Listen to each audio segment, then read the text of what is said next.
नीम करौली बाबा अपनी आध्यात्मिक शक्तियों के लिए पूरी दुनिया में जाने जाते हैं।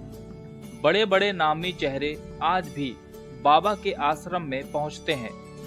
जब कभी भी बाबा नीम करौली के दर पर पहुंचने वालों का जिक्र होता है तो एप्पल के संस्थापक स्टीव जॉब्स का नाम लिस्ट में सबसे ऊपर आता है।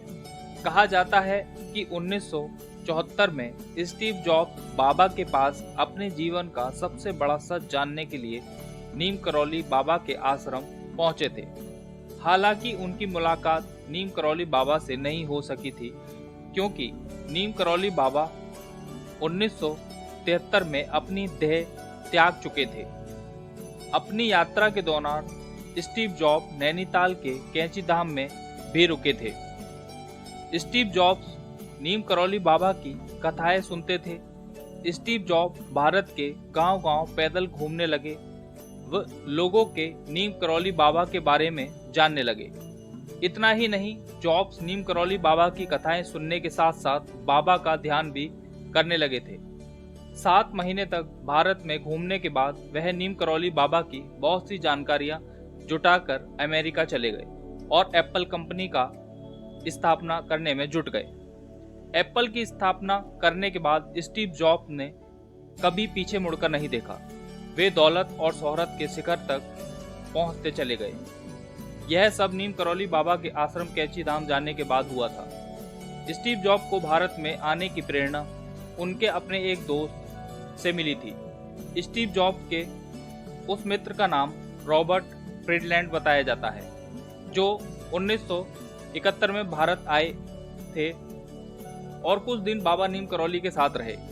फ्रीडलैंड ने अमेरिका लौटने के बाद स्टीव जॉब्स को बाबा के बारे में बताया।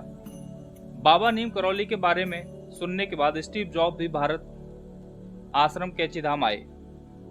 एक बार स्टीव जॉब्स ने कहा था, मैं भारत यह जानने के लिए गया था कि मैं आखिर कौन हूँ। मैं जानना चाहता था मेरे असल माता पिता कौन थे। आपकी जानकारी के लिए बता दें कि स्टीव जॉब्स के माता पिता ने उन्हें अनाथालय को सौंप दिया था। बाद में उन्होंने पॉल जॉब्स और क्लारा नाम के दंपतियों ने गोद लिया था। लेकिन स्टीव जॉब्स भारत आने के बाद नीम करौली बाबा के बारे में जानकर इतने प्रभावित हुए कि बाबा के भक्त बन गए। स्टीव जॉब्स की अंतरयात्रा आगे भी चलती रही। वह जैन, बुद्धो, हिंदुत्व में आत्म साक्षात्मक की तलाश करते रहे। उनके अंतिम समय में उनके दोस्त लैरी उनके साथ थे। बता दें कि 5 अक्टूबर 2011 को स्टीव जॉब्स की कैंसर से मौत हो गई। कहा जाता है कि उनकी मृत्यु के बाद उनके तकिए के नीचे नीम करौली बाबा का एक छोटा सा फोटो मिला था।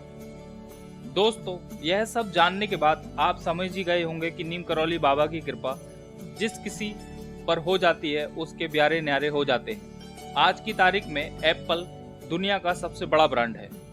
दोस्तों, आशा करते हैं कि यह वीडियो आपको पसंद आई होगी। इस तरह की ज्ञानवर्धक और प्रेरणादायक जानकारी प्राप्त करते रहने के लिए हमारे चैनल दान पुण्य को सब्सक्राइब करना ना भूलें। जय हिंद, जय भारत।